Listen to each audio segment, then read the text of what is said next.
De retour dans l'Africa Newsroom, nous sommes toujours en compagnie de nos invités Serge Dossou-Yovo, Ezi Pierre Dognon et de notre éditorialiste Jean-François Akanji Combé. Ouvrons sans plus tarder notre dossier du jour.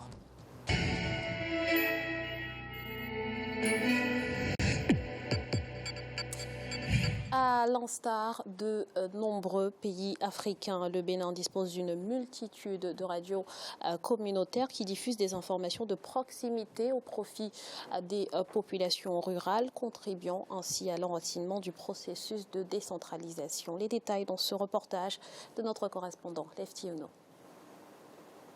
En Afrique, les stations de radio communautaires s'imposent progressivement dans le milieu rural. Elles permettent aux populations des localités isolées de prendre la parole, même si leurs transmetteurs ne diffusent guère au-delà de quelques kilomètres. De simples citoyens débattent sur les ondes des questions qui les touchent de près. Ils échangent entre autres sur des techniques agricoles et des idées d'activités rémunératrices, des moyens d'améliorer l'éducation et du développement à la base. Au Bénin, les radios communautaires sont nées à la faveur de la démonopolisation des ondes intervenue en 1997. Elles sont classées dans le groupe des 78 radios privées non commerciales. Parmi elles, 35 radios FM rurales opèrent sur l'ensemble du territoire béninois.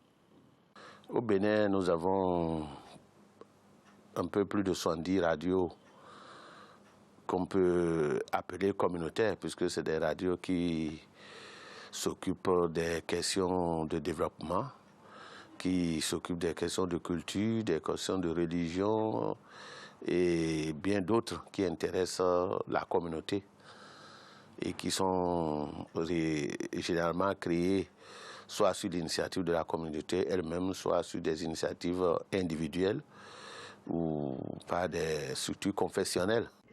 Les radios communautaires se donnent pour mission de renforcer la liberté d'expression en milieu rural, de promouvoir les valeurs culturelles des départements, d'informer et communiquer pour le développement de leurs zones d'implantation. À l'instar de la radio rurale locale de la commune d'Ouessé, FM Oré Ofé de Tieti, Ilema est une radio communautaire implantée à Dassa Zoumé, à près de 200 km de Cotonou, la capitale économique du Bénin.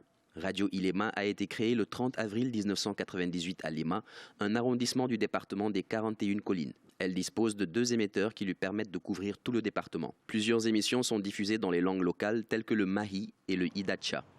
On a une fréquence qui est ici, qui est en bas ici à la production, et il y a une qui est en haut, sur les collines.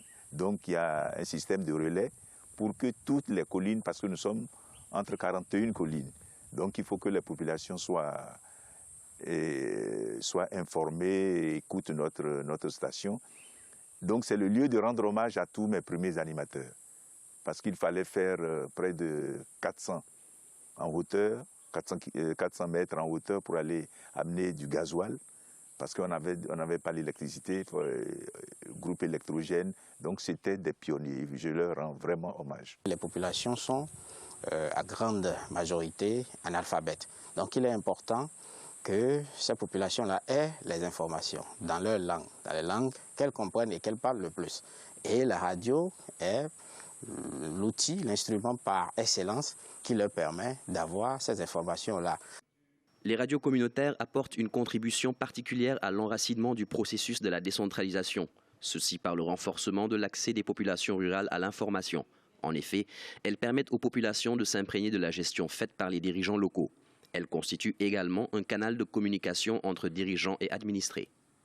Nous avons expérimenté des radios communautaires par rapport aux élections locales passées, parce qu'elles nous ont permis de faire accéder aux populations le contenu des décisions que nous avons prises qui réglementent la campagne médiatique. Et nous avons même pu réaliser au niveau local, disons, organiser l'intervention des candidats pour même organiser des face-à-face entre candidats. C'est un édifice qui nécessite justement une participation ou la participation citoyenne. Et les citoyens ne peuvent participer que s'ils sont informés et s'ils ont la juste information. Et en termes clairs, nous recevons le retour. Nous recevons le retour il y a d'autres qui nous font des suggestions, il y a d'autres qui formulent des critiques, qui demandent des explications. Et ce n'est que comme ça que nous pouvons continuer assurément à bâtir les socles du développement local. Les radios communautaires sont confrontées à d'énormes difficultés dans l'exercice de leurs activités. Il s'agit entre autres du manque de moyens financiers et techniques, du faible renforcement des capacités professionnelles du personnel en fonction des avancées technologiques. Les radios communautaires ont des difficultés parce qu'il faut arriver à maintenir la radio, à le faire fonctionner. Vous voyez, la mobilisation des ressources au niveau du territoire, c'est faible. Donc on est obligé tout le temps de courir d'après des programmes de partenariat que développe soit l'État, les structures associées, les organisations non gouvernementales, etc. Et également au niveau de nos communes, jusqu'à présent, il n'y a pas encore cette volonté affirmée, cette volonté politique d'aider, vous voyez un peu, la radio qui se trouve sur le territoire de la commune à bien se porter. Nous devons aller dans une stratégie de développement qui pérennise l'existence de ces radios communautaires, qui va dans la formation, qui professionnalise les agents qui sont utilisés, qui renforce leur équipement à l'effet justement d'élargir leur intervention, de rendre plus efficace, je veux dire, leur intervention. Les radios communautaires ont ouvert la voie à une information de proximité au profit des populations rurales. Leur rôle dans le processus de décentralisation ne souffre plus du moindre doute. Cependant, l'accompagnement nécessaire et conséquent des pouvoirs publics n'est pas souvent effectif, toute chose qui se répercute sur la mission de ces radios. Avec l'avènement des nouvelles technologies de l'information et la migration imminente de l'analogique au numérique, les radios communautaires pourraient être affectées par ces mutations. Monsieur Dognon, quelles sont les principales radios communautaires du Bénin et surtout quelle appréciation en faites-vous ? En matière de radio communautaire au Bénin, on en a beaucoup. Aujourd'hui, on parle, et le dossier là, c'est bien énuméré, de 36 radios communautaires qui aujourd'hui jouent de véritables rôles dans le processus de la décentralisation et surtout dans le processus de développement local. Parce que comme ça a été énuméré dans le dossier, au-delà de cet aspect de reddition de comptes, au-delà de l'aspect d'accès à l'information et au-delà de cette manière de s'informer autrement, il y a que les radios communautaires ont joué essentiellement et continuent de jouer des rôles sur deux plans, notamment sur le plan de la santé et également sur le plan agricole. Sur le plan de la santé, aujourd'hui, les radios communautaires ont permis la disparition de certaines maladies. Aujourd'hui, dans certains milieux, il n'y a plus de vers de Guinée. Pourquoi? Parce que les populations ont intégré ce que nous avons appelé la sensibilisation de certains organismes qui ont été sur le terrain et qui ont, à travers les radios communautaires, permis l'accès à l'information. C'est-à-dire que vous devrez faire ci, vous devrez faire ça, et avant de pouvoir faire ça, ce qui a permis en quelque sorte la disparition de certaines maladies. Quand on prend aujourd'hui le sida, en temps dans certains départements ou dans certaines communes ou plus précisément dans certains villages, c'était des sujets tabous. Mais aujourd'hui, le sida n'est plus aujourd'hui un sujet tabou au Bénin, et ceci grâce aux radios communautaires. C'est-à-dire un rôle primordial en ce qui concerne la sensibilisation. La sensibilisation. Le paludisme également, quand on prend le paludisme, c'est pareil. C'était des maladies en temps et on pouvait accuser volontairement la grand-mère qui n'en a rien à foutre avec le décès d'un neveu ou d'une nièce, alors que malheureusement, c'est le paludisme, la personne est morte du paludisme. Donc aujourd'hui, ces radios communautaires ont joué un rôle essentiel. Et sur le plan agricole, il y a eu une maîtrise des techniques culturelles à travers la sensibilisation. Donc en fait, les radios communautaires aujourd'hui, moi je résume leur rôle à la sensibilisation. C'est-à-dire que la sensibilisation, à travers la sensibilisation, ces radios ont permis à la population de voir autrement leur environnement propre et d'une manière ou d'une autre de s'ouvrir à d'autres environnements. Donc, et ce sont des radios qui émettent en langue locale. En langue locale, oui. Et c'est là l'avantage. C'est là l'avantage, je crois qu'elle joue, comme disait M. Dognon tout à l'heure, elle joue non seulement le rôle d'information, mais également le rôle de divertissement et le rôle d'éducation. C'est ce qu'il voulait donc appuyer. En revanche, en matière de décentralisation, je crois qu'il y a un problème de moyens qui se pose. Parce que le rôle qu'elle devait jouer à ce niveau pour que la spécificité qui est la leur de devoir mettre l'administré au cœur de leur fonctionnement. Parce que, à l'inverse des radios qui sont en zone urbaine, ces radios communautaires sont animées par les populations elles-mêmes. Donc c'est un agriculteur qui viendra parler de comment est-ce qu'il procède, lui, dans son champ, et permettre l'information des autres. Donc, ce sont les populations elles-mêmes qui sont au cœur de l'activité des radios communautaires. Mais elles n'ont pas les moyens de fonctionner. On a parlé tout à l'heure, sur la fin du reportage, de la migration de l'analogique vers le numérique. Quelle est la capacité de ces populations aujourd'hui à appréhender ce que ça veut dire, passer de l'analogique au numérique? Quelles sont les formations qui ont été faites pour leur permettre de suivre le mouvement? De la même manière, les outils les instruments qui sont utilisés aujourd'hui sont vétustes. Alors quelle est la capacité de la mairie dans laquelle ces radios sont implantées à pouvoir les accompagner? Et là, on mêle en même temps un problème de boucle qui lie l'économie au communautaire. Parce que ces mairies ne disposant pas de moyens financiers propres, puisqu'il n'y a pas de génération de revenus et de richesses dans ces localités, n'ayant pas le soutien formel et effectif de l'État, ça pose un problème de fonctionnement.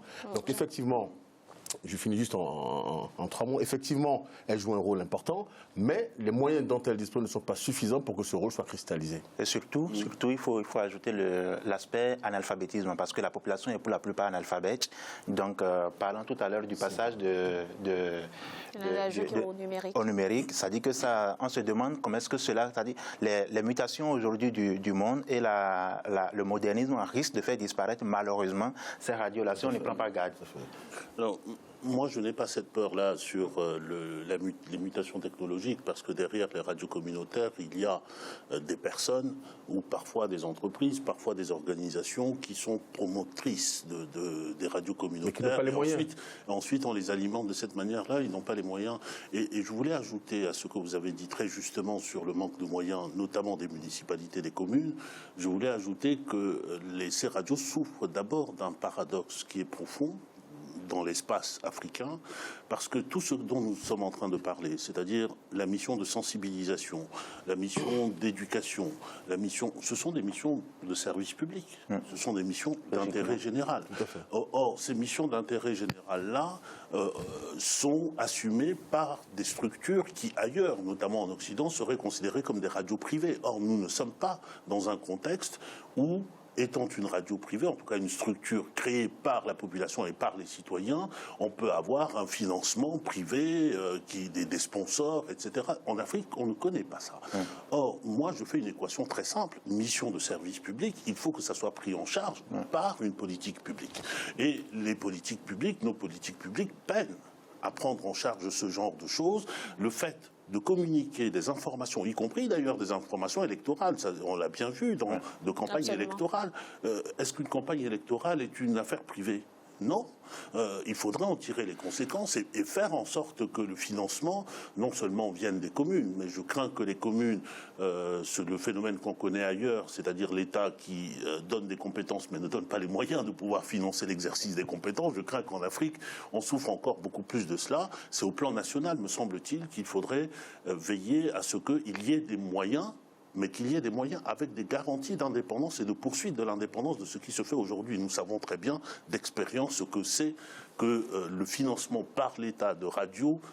Généralement, c'est pour encenser une personne qui est... justement, est-ce qu'il est possible que ces radios, finalement, soient financées? Ce que vous dites, il est pertinent. L'État doit apporter une aide.